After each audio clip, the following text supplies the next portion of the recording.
Customer service agents are different with suppliers. Sometimes with suppliers, you're going to work directly with the owners or the managers. Sometimes you're going to be working with the team. It really depends on the person over there. I've had suppliers everywhere from like completely taking care of the customer and the dealer no matter what, to completely not caring at all about the dealer.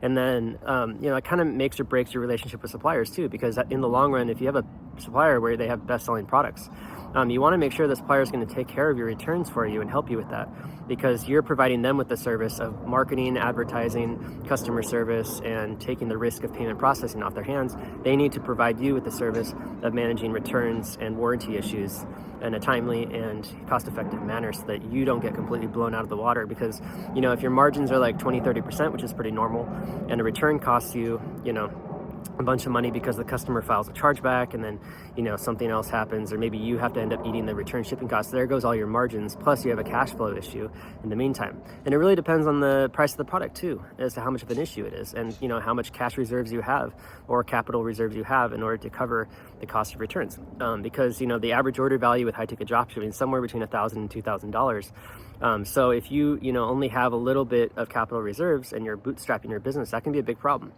So you usually want to get into high ticket dropshipping with at least a $10,000 to $20,000 worth of capital reserves, so that you can cover cash flow issues, and not go temporarily insolvent, having to deal with banks clawing back funds due to chargebacks and stuff like that.